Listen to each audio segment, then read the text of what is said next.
yosh avlodni taklif etsak, demak sahnamizda Navrozbek Zafarbekov hamda Shohsaid Mirsalimovni taklif etamiz va ularning san'atlaridan birgalikda bahramand bo'lamiz azizlar. Marhamat. Jo'roğlu'nun bir botir oğlu var idi. Buna Əvəzxon deb ad beradi onadilar. Əvəzxon Xunka Shoh podshohga asir tushgandan so'ng bu gap Jo'roğlu'ga kelib yetdi.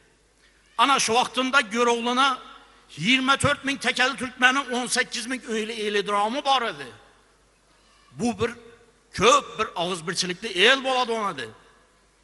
Cer saldı ki 40 günlük ağzıqını tut, Gürcistan vilayetine seferim var dedi. Jo'roğlu her mevrid bir yaka getadi on bolsa, Perizat bilen məsləhətləşib getadi onun adeti var idi.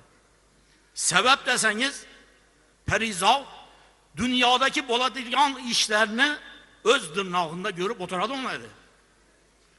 Jo'roğlu Perizat yanına girgen vaktinde Perizat aytdı ki, "Av Jo'roğlu Sultan, sen koşun tartıp bargan bilen Jo'roğlu'nu hiç nime kılıp bilmeysen.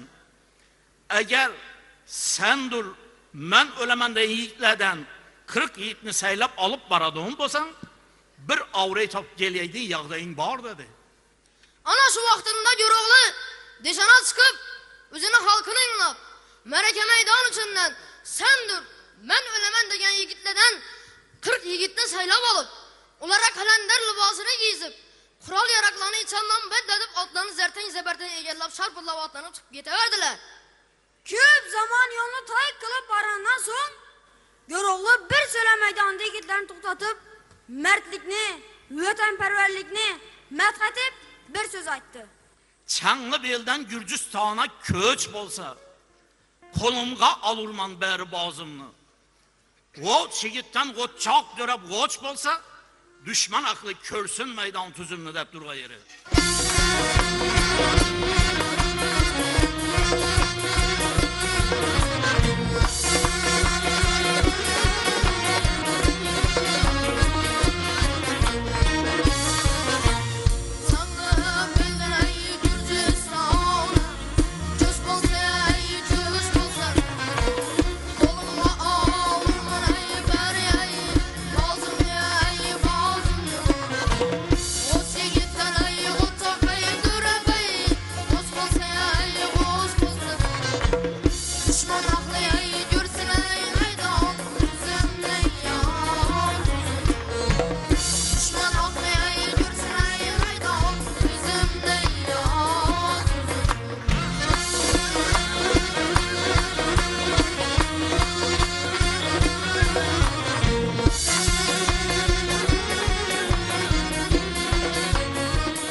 çanlı bile gelsem evet ay.